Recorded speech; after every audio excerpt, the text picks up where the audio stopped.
오늘 은혜 받으실 하나님의 말씀은 사도행전 13장 1절에서 5절 말씀입니다.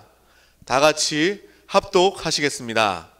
안디옥 교회에 선지자들과 교사들이 있으니 곧 바나바와 니게르라 하는 시므온과 구레네 사람 루기오와 분봉왕 헤롯의 젖동생 마나엔과 및 사울이라.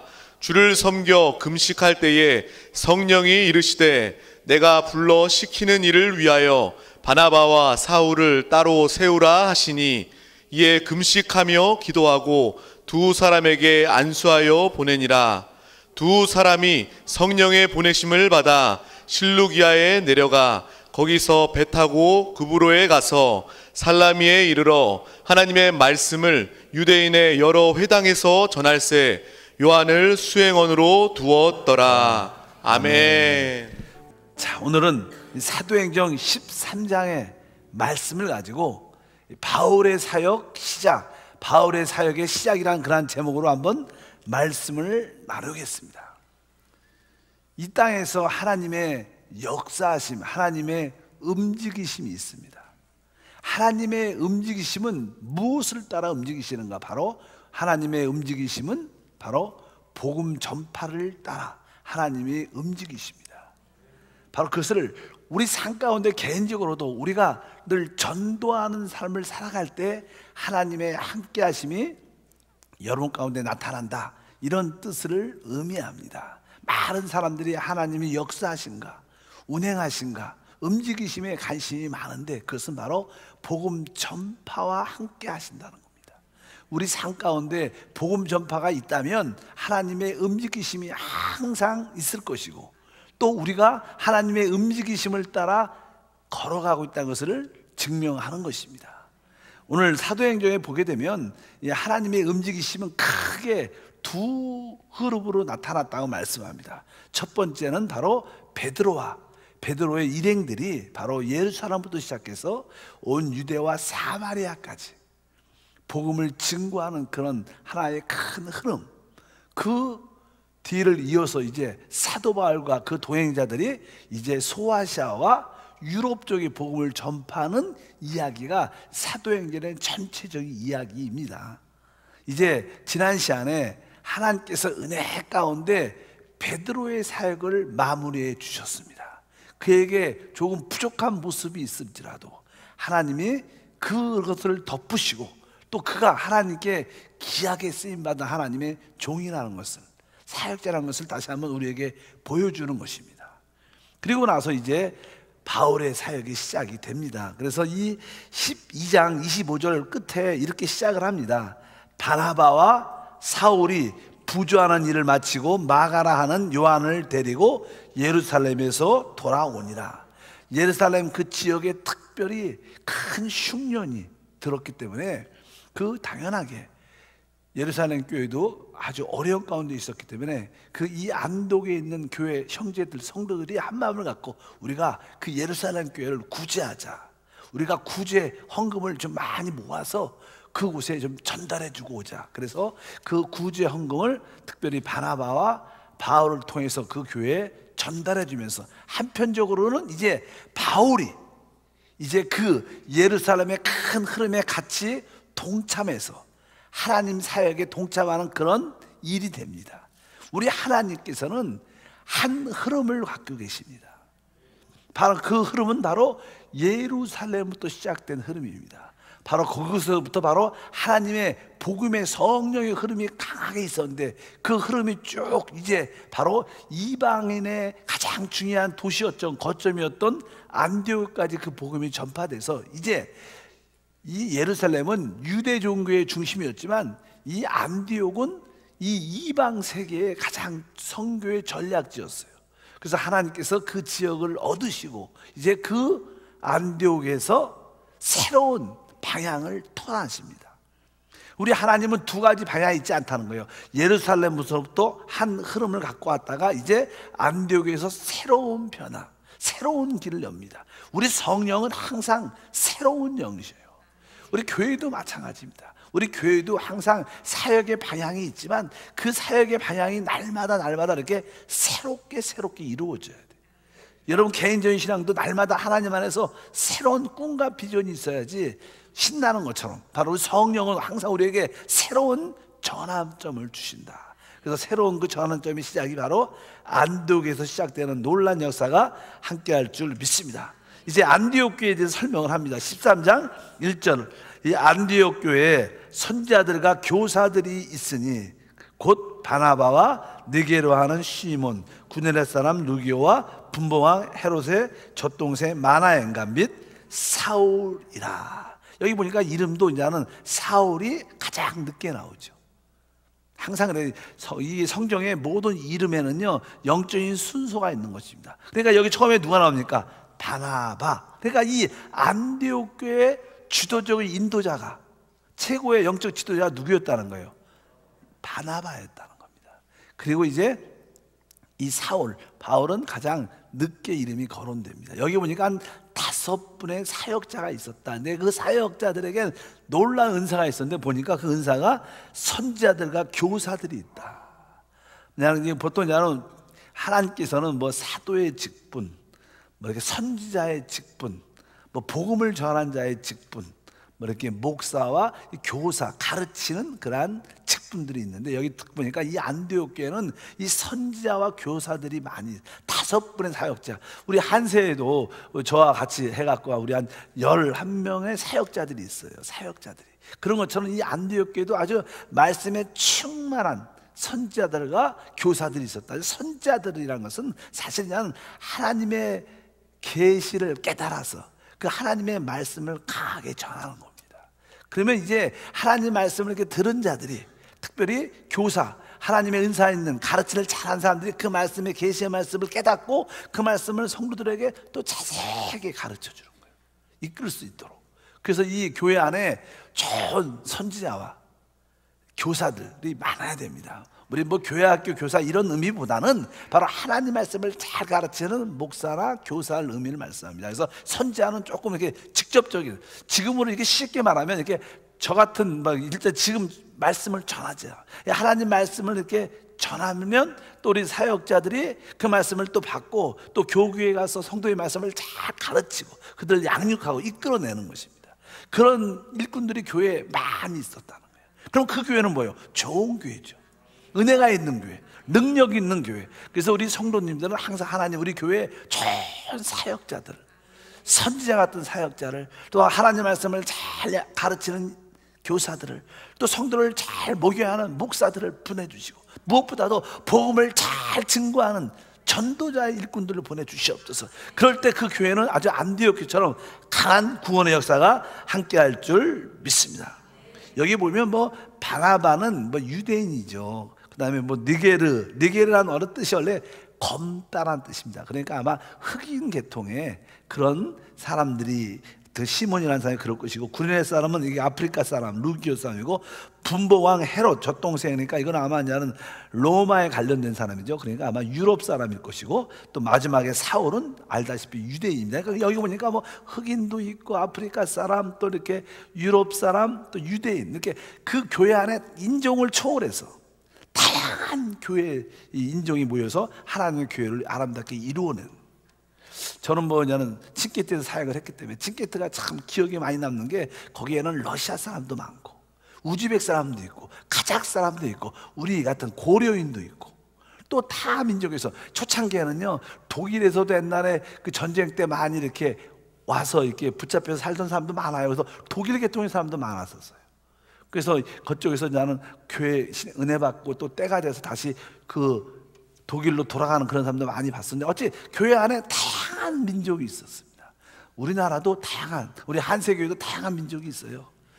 전라도 민족, 경상도 민족, 서울 민족, 조금 작은 나라지만 어차피 우리가 이런 것을 다 교파를 모든 또 지역을 초월해서 하나가 될 때, 그것이 진짜 멋진 교회가 될 줄 믿습니다. 근데 여기서 이제 교회 안에서 이런 사역자들, 선지자들, 교사들이 어떻게 세워지는가? 사실 이 하나님께서 우리를 이렇게 구원하실 때 하나님은 우리에게 다 은사를 주십니다. 은사.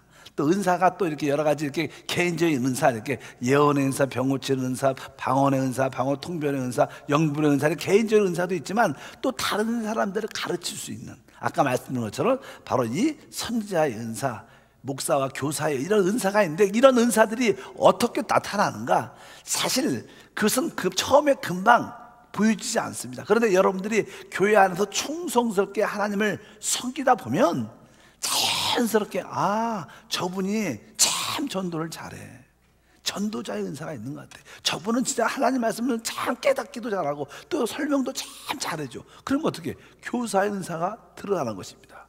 사실 초대교회도 7 집사가 이렇게 세워지고 나서 또 이렇게 봉사를 하다 보니까 또 그 중에 스데반은 하나님 말씀을 잘 가르치는 교사의 은사가 나타나고, 또 이 빌립이라는 사람은 전도를 잘하는 전도자의 은사가 나타나는 거예요. 어차피 여러분들 안에 하나님을 사랑하는 마음이 있고 또 주님을 추구하는 마음이 뜨거우면 여러분들은 영적으로 성숙하게 돼 있어요. 그러면 자연스럽게 영적인 성장에 따라 여러분의 은사가 드러나게 돼 있어요. 그래서 야, 어떤 우리 장로님은, 어떤 권사님은 진짜 이런 은사가 있구나. 그래서 그 은사 쪽에 따라서 같이 기관에서 같이 봉사하면 큰 열매가 있고, 어떤 권사님은, 어떤 집사님은 진짜 전도에 가서 뜨거운 열정이 있어. 바로 영적으로 성장할 때 그런 은사들이 나타나는 거예요. 여러분들이 영적으로 성장해야 됩니다. 성장할 때마다 자연스럽게 하나님이 주신 은사들이 드러난다. 그런데 그 성장은 무엇을? 주님을 사랑하고 주님을 추구해야 돼요. 이런 것이 없으면 절대로 성장이 없으니까 또 은사도 나타나거나 보여지지 않습니다. 많은 사람들이 교회 안에 열정적으로 이렇게 봉사를 하다 보면, 또 영적으로 성장하다 보면 은혜가 있고 은사가 나타나서 어떤 분들은 어떻게? 신학교 가서 내가 하나님의 종으로 주님을 섬기기를 원한다. 이래서 많은 사람들이 신학교를 가죠. 우리 여의도 순복음교회도요, 처음에 교회가 크게 막 부흥될 때는 너무나 교회가 부흥되니까 사역자의 수급이 모자라니까 하나님, 조영기 목사님께서 지역장 중에서 진짜 열정이 있고 뜨거운 지역장들을 몇 사람 뽑아서 신학 훈련을 시켰습니다. 그게 제가 나온 영상 목회 대학원이에요. 그래서 제가 5기인데 5기인데 우리는 처음에 그 학교를 입학할 때는요, 당연하게 어떤 계약을 하고 이 졸업을 하면 다 여의도 순복음교회에서 사역자가 된다, 이런 하에 다 들어갔어요. 그래서 우리 때는 100명을 뽑아서 100명을 지나갔어요. 그러니까 한 거의 90몇 명이 졸업해갖고 90명이 다 사역자가 됐죠. 뭐 저도 그 중에 한 사람이지만, 뭐 우리 동기에 유명한 분이 많아요. 여러분들은 잘 유명하지, 여러분 잘 모를 거야. 근데 뭐 여기 보면 우리 교회 우리 동기 중에 누가 있더라? 손문수 목사라고 있어요. 저 동탄에서 교회하시고, 뭐 일산에서 하시는 뭐 이일성 목사님, 뭐 이평수 목사님, 그다음에 또 하용달 목사님, 그다음에 저도 있고, 뭐 인천에도 다양한. 그래서 이게 제가 5기인데, 그래서 5기는 5기가 세서 그래서 아주 나름대로 지금 그 영산에서 가장 많이 사역을 열정적으로 하는 사람들, 제가 봐도 그때 신학교 때 저도 전도부 일원으로서 충성스럽게, 제가 그냥 여러분이 잘 몰라서 그렇지 저도 이렇게 드라마 같은 것도, 워십 같은 것도 많이 해보고, 제 옛날에 사진 보면요, 막 춤도 많이 치고, 그때는 날씬했습니다. 그래서 춤도 잘 치고 전도도 열정적으로 했던 그런 기억이 참 많은데, 이렇게 그냥 열정적으로 주님을 사랑하고 추구하다 보니까 하나님께서 주신 그런 은사가 나타나서 바로 그런 사역자, 봉사자, 이 은사자가 돼서 하나님의 교회를 섬기는 일꾼들이 된다. 어차피 이 시대도 여러분 중에서 그런 사람들이 나와야 돼요. 저희가 종종 그런 말을 종종 합니다. 우리 한세 교회 안에서도 아주 은사가 있고 뜨겁고 영적으로 성장한 사람들은 신학교를 가야 돼요. 몇몇 사람들이 가서 또 계속 교회에서 봉사하고, 결국 또 우리 교회에서도 사역을 같이 하고, 아니면 또 다른 지역에 교회할 수 있도록, 교회를 세울 수 있도록, 전도할 수 있도록, 성교할 수 있도록 또 도와줘야 돼요. 여러분, 교회는요 이 사역을 해야 돼요. 제가 이런 사역에 관심이 많기 때문에 제가 성주사를 갔어요. 성주사를 간 것은 바로 교회를, 복음을 전파해서 하나님의 교회가 세워지면 그 중에 주님의 일꾼들을 만들어내는 거예요. 그리고 그 선교의 최고의 목표가 뭐냐? 그것은 뭐예요? 사역자를 만드는 겁니다. 그래서 그들이 하나님께 헌신하고 하나님 말씀을 배우고 기도를 훈련시키고 전도로 무장돼서 또 그들이 복음을 가지고 이렇게 바나바와 이런 사울처럼 교회를 개척하러 나가는 거예요. 이 땅에 우리의 꿈이 무엇입니까? 하나님 나라를 확장하는 겁니다. 하나님 나라가 무엇입니까? 이 땅에서 하나님 나라는 교회예요. 우리의 꿈이 교회를 세우는 데 관심이 있어야 돼. 우리 성도들도 내가 왜 이 직장과 사업을 나에게 허락해 주셨는가? 바로 이 교회를 세우는 모든 일을 도우라고. 그러면 여러분의 그 모든 봉사 섬김은 영원히 기억될 것이다. 믿으시면 아멘. 바로 그런 꿈을 가져야 됩니다. 하나님의 꿈을 꾸는 여러분 되시길 바랍니다. 그냥 교회 다니면서 나 은혜 받고 축복받으면 되지, 이런 안일한 태도의 신앙이 아니라, 맞아, 하나님의 교회가 세워지는데 적극적으로 도와줘야겠다. 제가 요즘에 그런 얘기를 종종 하죠. 야, 우리 한세도 국내 교회를 하나 필히 세워야 된다. 제2의 한세교회를 세워야 된다. 만약에 대전에, 내가 얘기해서 대전 내가 한번 가봤다고요? 대전 성령님이 보내주신 거죠. 제가 뭐 가고 싶어서 간 것도 아니고 성령님이 대전을 보내서 대전을 보게 하는데, 야, 이 대전이 마음에 들더라고 진짜. 이 군포보다 수원보다 훨씬 큰 것 같아. 그죠? 당연하게 그지. 그리고 도시가 이렇게 영적으로 조금 이렇게 반짝 가능성 있는 도시 같아. 뭐 거기도 교회가 많죠. 그러나 다시 한번 우리 영가 생명으로 교회를 짓는 그런 교회를 한 번씩 세워서 하나님께 기뻐하게 하라. 그래서 여러분들이 기도 꼭 하셔서 나중에 우리 어떤 사역자가 하나님의 부름을 받고 이제 그런 지역에 나갈 때 한두 사람이 이사 가시기를 바랍니다.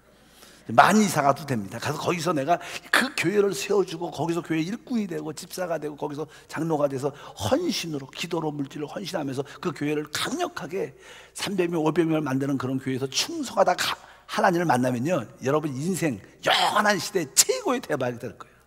하나님이 진짜 착하고 충성되나, 내가 진짜 수고했다고 최고의 상을 받게 될 줄 믿습니다. 복음 전파의 목적이 무엇인가? 사람의 영혼의 구원의 목적, 사람을 구원시키는 게 목적이 아니에요. 구원시키는 사람을 통해서 무엇을? 영적인 교회를 지려고 구원시키는 거예요. 뭐 사람이 그냥 구원받았다, 그것이 하나님께 무슨 유익이 있겠어요? 유익이 아시죠? 그러나 그 영혼 구원이 중요한 게, 영혼 구원은 하나님의 몸된 교회를 세우기 위한 하나의 재료를 얻는 거예요. 재료를 얻어서 하나님의 집을 지어서 하나님과 함께하는 그러한 봉사 섬김이 되기를 주의 이름으로 축복합니다. 어쩌든지 교회 안에 다양한 은사가 있는 사람들이 많이 세워져야 된다. 그럴 때 그 교회는 진짜 하나님 볼 때 좋은 교회가 되고, 그 중에 몇몇 사람들은 나의 모든 삶을 전 시간을 나는 하나님께 드리기를 원한다. 그렇게 헌신한 일꾼들도 한두 명씩 나와야 된다. 그럴 때 하나님께서 귀하게 쓰임받을 줄 믿습니다. 그 다음에 2절 보니까 주를 섬겨 금식할 때 성령이 이르시되, 이렇게 말해요. 주를 섬겨 금식한다. 섬긴다는 거니까 우리는 주님을 섬기죠. 주님을 섬긴다는 것은 제사장에 봉사한다는 거예요. 우리 모두는 다 왕 같은 제사장입니다. 제사장들은 하나님을 섬기는 것입니다. 근데 특별히 우리 구약에도 제사장들이 하나님을 섬길 때 두 가지 일이 있었죠. 하나는요, 밖에 번제단에서 짐승을 잡아 각을 뜨고 피 흘려서 거기서 그것을 번제로 드리는 그런 일을 밖에서 했죠. 밖에서 번제단에서. 그러나 그 성소 안에 들어가서 또 향단에서 향을 피우는, 그래서 뭐예요? 향이 뭐죠? 향이 올라가니까 하나님께 기도로 봉사하는 거예요. 그러니까 보통 이 봉사는요, 제사장으로서 주님을 섬긴다는 것은 바깥 마당에서 제물을 잡아 또 이렇게, 이것은 뭐예요? 우리가 전도한 사람은 하나님께 드리는 일도 해야 되지만, 또 한편적으로 이 성소 안에 깊은 곳에 들어가서 하나님께 뜨겁게 기도하는 겁니다.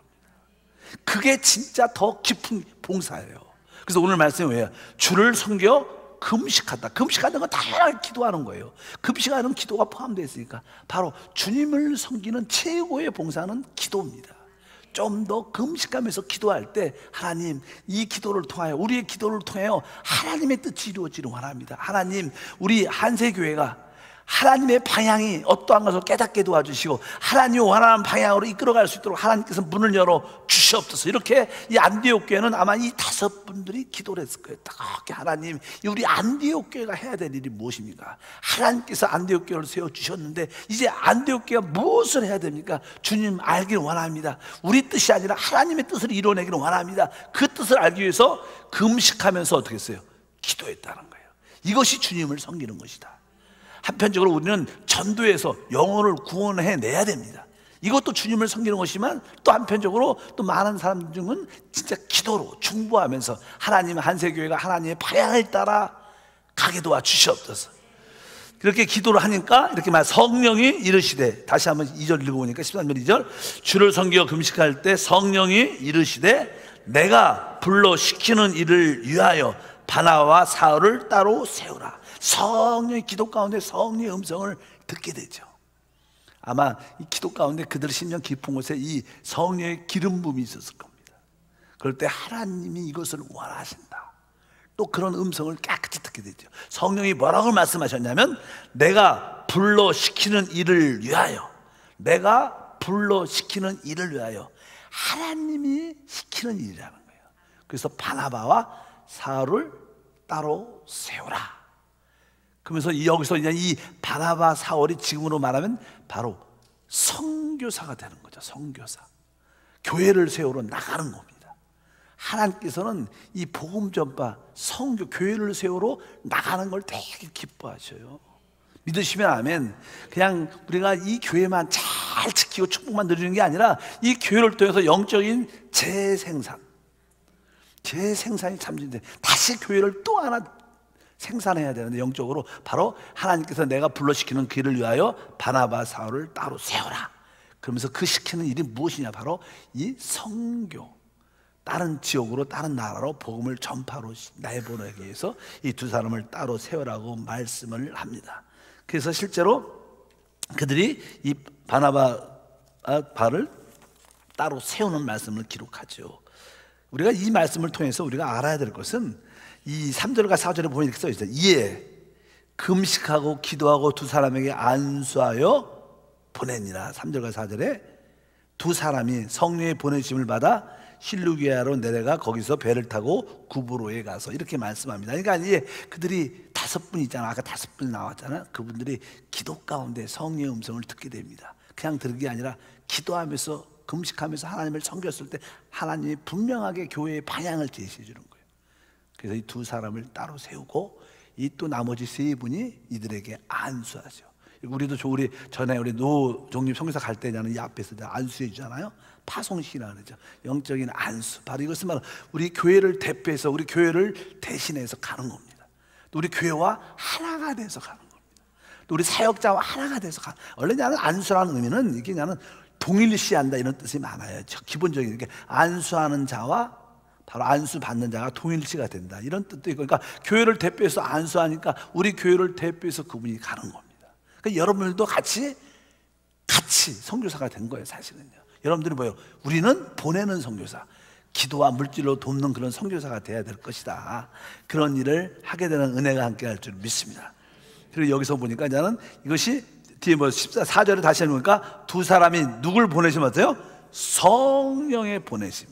그러니까 이 5분이 뜨겁게 기도해서 성령의 음성을 듣고 이제 3사람이 그들을 위해서 안수해서 그것을 파송하는데 이 모든 일에 성령이 함께 했다는 거예요. 여러분 교회 안에서 기도로 금식하면서 준비하면요 항상 성령이 함께 하십니다. 그래서 여러분들이 성령이 하시는 일인 것을 우리가 분명히 깨달을 필요가 있는 줄 믿습니다. 근데 사실 우리 주님께서 사람을 파송할 때 우리가 베드로 같은 경우에는요, 우리 주님께서 너는 나를 따르라 말씀하시면서 내가 너를 사람을 낚는 뭐라 그래요? 어부가 되게 하리라. 그래서 어부라고 불렀어요. 어부라고. 근데 나는 이 사울이란 이 청년은 주님께서 다메섹 도상에서 만난 다음에 그 다메섹에서 이제 아나니아를 통해서 안수받을 때 주님께서 말씀하시죠. 저 바울은 바로 하나님께서 말하죠. 내가 택한 이방인을 구원하기 위해서 또 유대인들에게 하나님 복음을 전하기 위해서 내가 택한 그릇이다 이렇게 말해요. 택한 그릇이라고. 한 사람은 뭐라 그래? 베드로는 사람을 낚는 어부다 이렇게 말했어요. 어부, 사람을 낚는 어부다. 근데 바로 이 사울에게는 다른 말이 아니라 바로 내가 택한 그릇이다. 그릇이라는 건 뭡니까? 그릇 있는 것은 담는 거예요. 담는 거. 그러니까 이 바울 안에는 누굴 남았어요? 그리스도를 안에 담고 있었어요. 그래서 그 그릇으로 그리스도를 그가 하나님을 담고 있었기 때문에 그 우리 안에 담겨진 그 하나님을 남들한테 나눠주는 거예요. 그래서 바울의 모든 사역은 바로 그가 담은 그리스도를 또 모든 사람 만난 자에게 그리스도를 그들의 심령 안에 담아줘야 해요. 그것을 우리 내주하는 그리스도라고 그래요. 우리는 복음을 증거할 때 조금은 강력하게 복음을 전해서 사람을 얻기도 해야 되지만 바울처럼 그들에게 바로 우리 안에 담겨진 그리스도를 그들에게도 담아줘야 돼요. 여러분들도 하나님의 그릇이에요. 여러분 안에 있는 그릇, 담겨져 있는 그릇을 뭐예요? 남들에게 담아줘야 돼요. 바로 그분이 내주하는 그리스도니까 여러분들이 우리 안에 계신 그리스도를 증거할 수 있는, 또 성도들이 또 다른 사람들이 그것을 체험할 수 있는 그런 가르침이 있기를 주님으로 축복합니다. 그래서 조금 그런 차이가 있구나. 어부와 그릇과의 그런 차이가 있다. 그러면서 이제 드디어 이제 이 바나바와 바울이 처음, 그것은 그냥 사도 바울의 첫 번째 선교 여행이라 그래요. 1차 선교 여행을 드디어 떠나는 말씀이 아까 그 4절에 기록되어 있습니다. 4절에 다시 한번 읽어보면 4절에 두 사람이 성령의 보내심을 받아 이제 어디로 가요?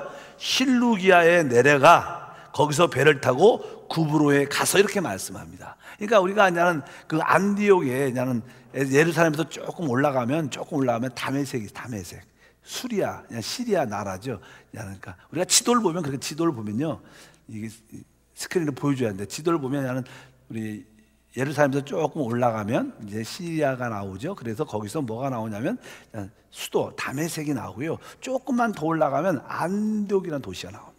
근데 그 안디옥에서 남쪽으로 조금 내려가면 항구 도시가 있어요. 그래서 그냥 거기서 배를 타고, 거기가 항구 도시 이름이 뭐냐? 실루기아예요. 실루기아. 거기서 그냥 배를 타죠. 배를 타고 이제 어디로 가요? 구브로로 갔다. 구브로. 뭐 구브로라는 그 단어가 이제 우리 지금으로 말하면 뭐 쿠프로스 이렇게도 말하죠. 사이프러스 이렇게도 말하는데 아주 유명한 섬이죠. 그리고 아주 관광 도시기도 하고 지금 성지순례 많이 가죠, 사람들. 거기 가면 처음에 바나바 바울이 첫 번째 선교 여행을 간 도시, 섬이죠, 큰 섬. 그래서 거기서 이제 복음을 전합니다. 그래서 거기서 이제 글로 아까 말씀드렸죠. 구브로에 가서 그냥 어떤 도시를 가냐면 살라미에 도착했다 이렇게 말씀을 합니다. 그래서 5절에 보니까 어떻게 됐어요? 살라미에 이르러 하나님 말씀을 유대인의 여러 회당에서 전할세 요한을 수용원으로 두었더라. 그러니까 배를 타고 이 구브로의 섬에 도착을 합니다.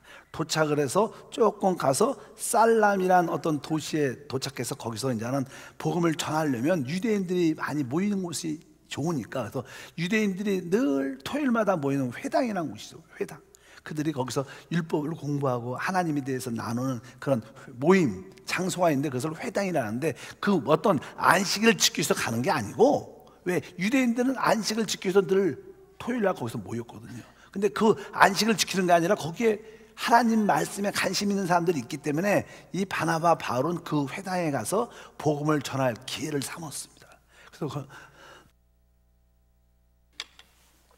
이 살람이라고 말하죠. 살람이. 그래서 그리고 저는 이 섬에서 대각선으로 그냥 넘어가면 바보라는 그곳을 또 갑니다. 근데 이 섬이요, 항상 우리 제주도 보면 이렇게 제주시에 도착해서 보통 많은 사람들이 서귀포시로 놀러 가요. 근데 옛날에는 지금 길이 다 있기 때문에 산유를 간통해서 한라산 중턱을 준비해서 이렇게 서귀포로 가지만, 옛날에는 이 길이 안 났을 때는 이렇게 해안가로 이렇게 돌아서 주로 이렇게 서귀포로 갑니다. 그런 것처럼 이렇게 여기 살라미는 우리로 지금은 제주도로 말하면 제주시고, 그 다음에 바보라는 곳을 또 가는데 거기는 바로 우리 서귀포시입니다. 직접 넘어갈 수가 없으니까 해안도를 따라서 가다가 저는 이야기 든 겁니다. 여기 성경에 안 나와요. 여러분들 알다시피 이 마르다, 마리아, 누구 생각이 나요? 나사로가 있어. 나사로. 거기에 가면 나사로 교회가 실제로 있어요. 제가 이제 이게 유적지 탐방 책을 쭉 보고 이 드라마를 봤더니 거기에 나사로 교회가 있더라고. 나사로 교회. 알다 죽은 지 사흘 만에 살아난 나사로가 그 후에 얘기가 안 나오는데 거기에 구전으로 구례로 실제로 얘기가 실제로 있답니다. 그래서 이 나사로가 자기가 부활한 다음에 이제 하나님을 위해서 이 구브로에 가서 거기서 이제 이 바나바와 바울을 이 1차 전쟁 때 만나게 돼요. 사람들도 그런 이야기를 들었죠. 바나바 바라도 나사로 그런 얘기 들어갔고 거기서 이제 하나님의 종으로 세워져서 그곳에 나사로가 목회를 했다. 그런 유적이 쫙 나사로 무덤도 이렇게 보여주고 나사로 교회도 실제로 힘이 있어요. 그래서 많이 선교여행 가는 사람들은요 그 나사로 교회에 가서 이렇게 기도도 하고 이런 사진도 많이 찍어 옵니다. 그곳이 기가 막힌 거 누가 있냐면 바로 나사로가 있어요. 나사로를 만나는 그런 체험이 있다고 말씀하더라고요. 뭐 성경에 그 얘기는 안 나오지만 그 후에 나사로가 그렇게 그 주님이 살려주심에 너무 내가 감사해서 평생을 그곳에서 목회하다가 나는 거기 무덤에 묻혔다는 그런 이야기도 기록되어 있는데 일단은 이 바나바와 바울이 이 살라미에서 이제 복음을 회당에 들어가서 강력하게 증거하고 그 다음에 이제는 바보라는 곳으로 간다는 말씀이 뒤에 쭉 기록되어 있습니다. 그래서 한번 읽어보면 6절부터 보면 온성 가운데로 지나서 뭐예요? 바보에 이르러 바 예수라 하는 유대인 거짓 선지자 마술사를 만나니 그가 총독 서기오 바울과 함께 있으니 서기오 바울은 지혜 있는 사람이라 바나바와 사울을 불러 하나님 말씀을 듣고자 하더라. 그래서 아까 살라미에서 복음을 강력하게 전한 다음에 이제 바보란 지역에서 복음을 증거할 때 거기는 이제 그 섬에 로마의 그 서기오 바울이라는 사가 그 거기에 지키는 다스리는 총독이었습니다. 그 사람이 지혜 있는 사람인데 거기에 보면 바 예수라는 거짓 선지자, 유대인의 거짓 선지자가 점치는 마술사죠. 그 사람이 항상 그 사람 옆에 붙어서 그 사람을 조종하고 관리하는 영적인 책임자를 지는 그런 모습을 가지고 있었어요. 근데 이제 여기에 진짜 예수의 복음을 들고 온 바나바 바울이 이곳에 온 거예요. 그 사람들이 이 총독이 이 서기오 바울이 얘기를 딱 들으니까 저 두 바나바 바울이 하나님의 사람이래. 하나님 말씀을 놀랍게 전한대. 놀란 복음을 가지고 왔대.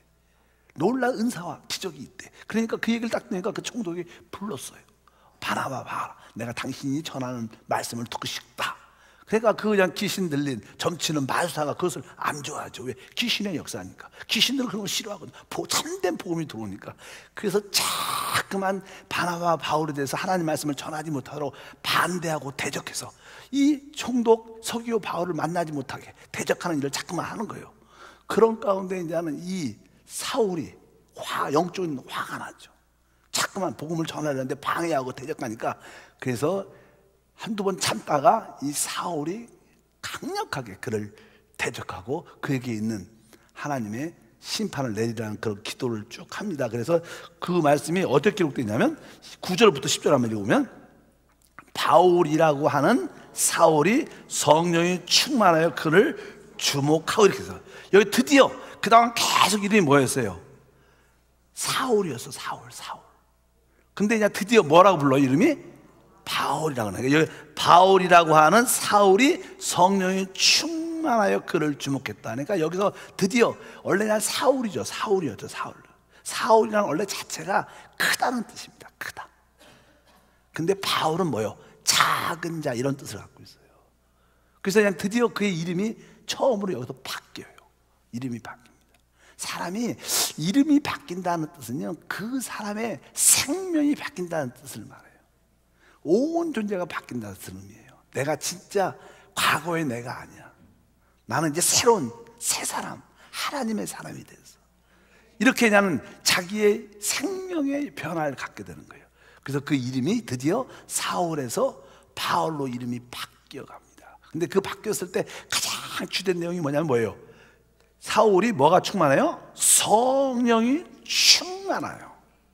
우리가 이거 많이 했죠. 나는 성령이 충만하여. 제가 이 말씀을 되게 좋아했는데 하나님께서 이 말씀을 그렇게 전에 말씀했잖아요. 그렇게 이렇게 바울이라 하는 사울이 성령이 충만하여 그를 주목하고 그렇게 읽으면 안 된다고. 성령께서 나한테 바로 바울이라고 하는 사울이 성령이 충만하여, 이렇게 읽어야지 맞다. 성령이 충만하면 이렇게 돼야 된다. 한번 할까요? 성령이 충만하여, 나는 성령이 충만하여. 다시 한번, 나는 성령이 충만하여. 아마 이런 뜻으로 쓴 거예요, 사실. 그러니까 여러분들이 이제 이름이 바뀌려면 어떻게 해야 돼요? 나는 성령이 충만하여. 사실 하나님 성령을 주옵소서, 성령을 부어, 이렇게 기도하는 것보다 그냥 나는 성령이 충만하여 기도합니다, 이렇게 10번을 외치는 게 훨씬 빨리 충만해지고 훨씬 능력이 역사하고 또 우리 깊은 곳이 해방되는 줄 믿습니다. 그래서 이 톤은 이런 톤이에요. 여러분들이 그러니까 사울이 성령이 충만해졌어. 하나님의 능력과 생명이 충만해지니까 감이 있죠.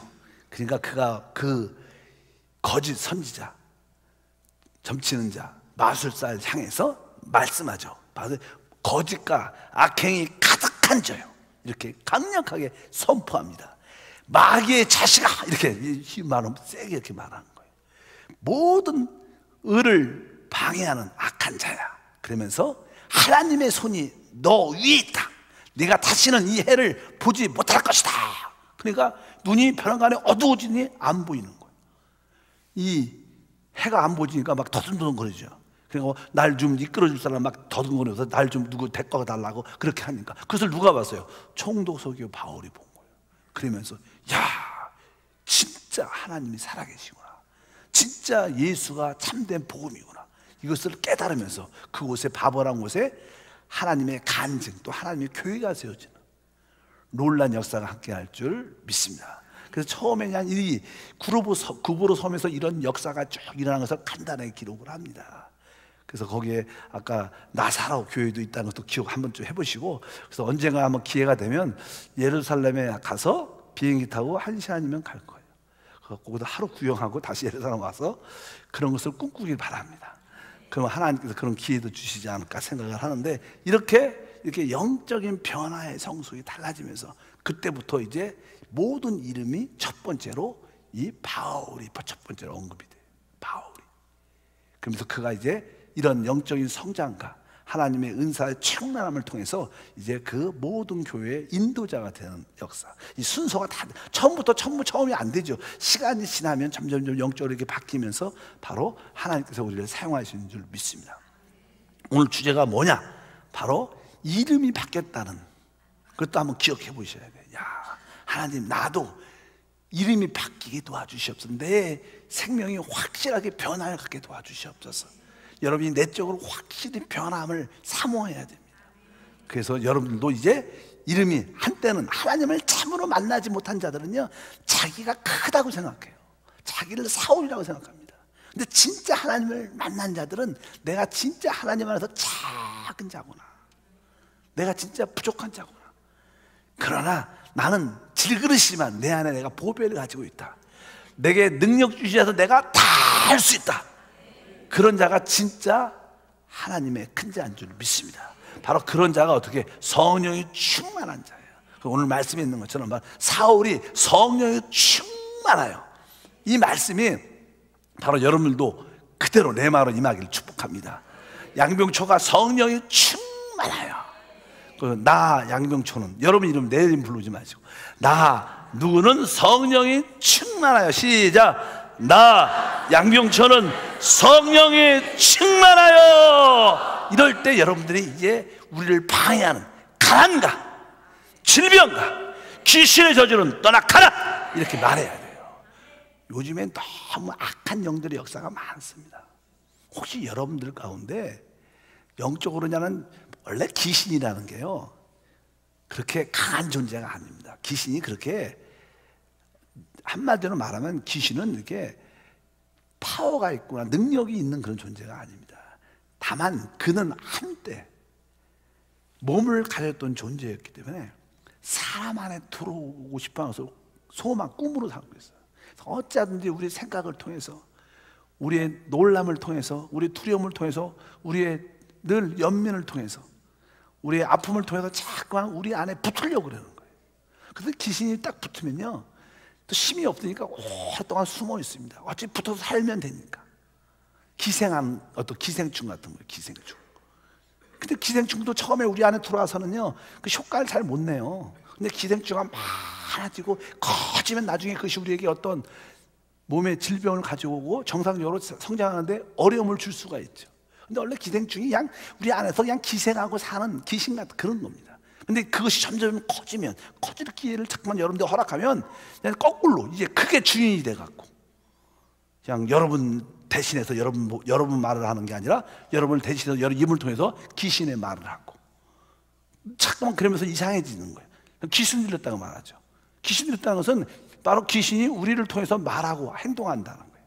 그렇게까지 깊이 박혀버리면 귀신을 쫓기가 쉽지가 않아요.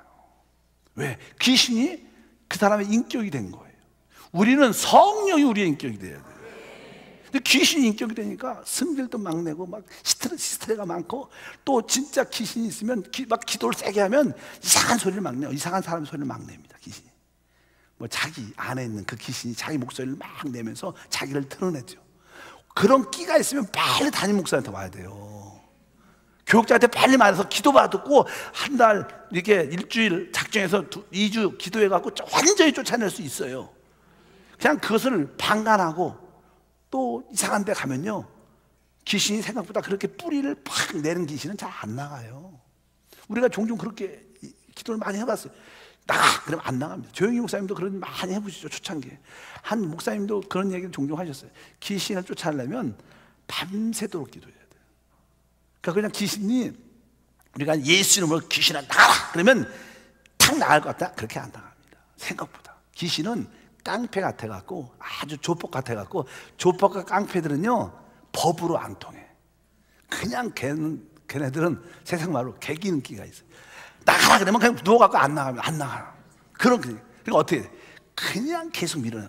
그래서 나중에는 귀신이 힘들어서, 귀찮아서, 너무 고통스러우니까, 이 안에 있으니까 계속 괴롭히니까 그래서 많은 귀신은 그래서 많이 나가는 경우가 많아요, 실제로. 그래서 여러분들이 끊임없이 내게 붙어있는 귀신아 나가라, 의심의 귀신은 나가라, 두려움의 귀신은 나가라. 금방 안 나가지만 단호하게 확실하게 내 안에 있다는 걸 믿고 기도하고 또 기도하고 5분, 10분, 20분 계속 기도하면요, 귀신이 너무 고통스러워서 결국 나갑니다. 그러니까 여러분들이 그런, 이게 이상한 감정이 이상하다, 뭐 두려움이 있다, 자꾸만 무섭다, 그런 분들이 있으면 항상 교구장한테 와서 기도를 해달라 그래야 돼요. 근데 사실 귀신이 들으면 자기가 잘 못 쫓아요. 또 의식이 잘 없습니다. 아, 내가 쫓으면 나간가? 그런데 그러니까 누가 같이 중보해주면 나갈 수 있습니다. 아까도 여기 귀신 들린 이 마술사, 다 귀신 들린, 점치는 자, 다 점치는 귀신 들린 겁니다. 그러나 단호하게. 근데 여러분들 오늘 말씀은 바로 양미초는 성령이 충만해요. 이 성령이 충만하면 속사함이 강한 거예요. 그것도 영이니까, 우리의 우리 영도 영이니까 우리의 속사함이 강한 거라면 그 기도를 좀 짧게 해도 빨리 귀신이 떠나갈 기회가 있죠. 우리가 약하게 기도하면 뭐 한 3시간 기도해야 된다 그러면, 좀 영이 강하면 1시간 정도 기도하면 귀신이 질려서 두려워서 말씀 안에서 떠나갈 줄 믿습니다. 우리는 그런 기도를 해야 됩니다. 귀신은 기생충이에요. 무서운 건 아닙니다. 다만 오래되면 우리의 몸을 해할 수 있기 때문에 빨리 구충제를 먹어가고 없애야 되는, 그 영적인 구충제가 주 예수 이름이고 같이 서로 기도해 주는 거예요. 기도, 이런 류는 기도와 금식에 나가지 않는 거예요. 이런 귀신을 한번 붙으면 절대로 스스로 나가지 않습니다. 스스로 나갈 때가 있죠. 사람이 죽으면 뭐 귀신이 있을 필요가 없어서 그때 귀신 옥정, 그래서 집안에서 종종 그런 얘기를 하죠. 아, 이것은 유전이에요. 우리 집안이 원래 그래요. 그래서 원래 어떤 안 좋은 병으로 어떤 부모님이 돌아가셨어. 그러면 그 시간이 지나면요, 누군가에게 그 귀신이 또 들어가요. 가족에. 원래 귀신은요, 이렇게 같이 이렇게 관계가 깊은 사람들, 연민 있는 사람들한테 들어갑니다. 그러니까 부모가 만약에 안 좋은 노름을 하는 그런 끼를 갖고 있다. 노름도 귀신의 영이 있는 거죠. 그러면 자식은 잘 안 그래요. 근데 그냥 그 아버지가 죽으면 그 노름시키는 중독의 그 영이 나왔어요. 죽었으니까 그 안에 있을 수 없으니까 귀신이 나와갖고 누군가한테 들어가야지. 그래서 가장 가까운 아들한테 딱 들어가면 또 아들도 어느 때부터 다시 그런 증상이 나타나는 거예요. 그래서 뭐 옛날에 이런 말은 안 좋은 말이지만 뭐 그런 이야기가 많죠. 부모님이 어떤 뭐 암으로 죽었다. 그러면 나중에 그 똑같은 암이 자식한테도 가서 또 알아요. 왜? 그런 것도 귀신들의 역사죠. 그러니까 여러분들이 그것을 알고 그래서 가계의 저주를 쫓아내야 되는 거예요.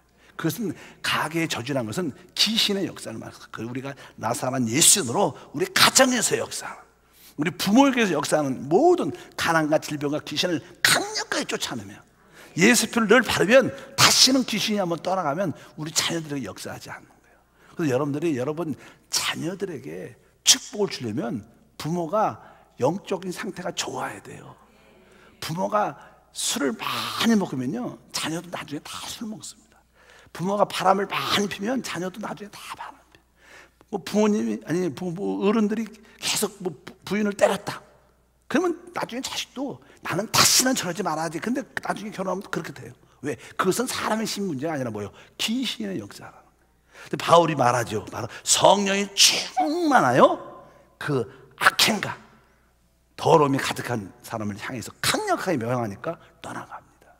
여러분들이 성령이 충만한 사람이 돼서 여러분 가정을 회복하고 또 교회를 회복하고 여러분 자신을 회복하는 우리 모두가 돼야 될 줄 믿습니다. 그래서 바울이 그때 성령이 충만해지면서 그 악한 영을 쫓아내게 되죠. 그러고 나서 그가 이제 이름도 바뀌면서 그가 영적인 첫 인도자가 돼서 이제 그 안디옥 교회와 모든 세계를 이끌어가는 지도자로서 하나님의 움직이심, 복음 전파의 길에 앞장서서 성령과 함께 모든 일을 이루는 뒤이야기가 사도 바울의 이야기인 줄 믿습니다. 기도하겠습니다. 하나님 아버지 감사합니다. 다시 한번 이제 사도 바울의 첫 사역을 우리가 많이 봅니다.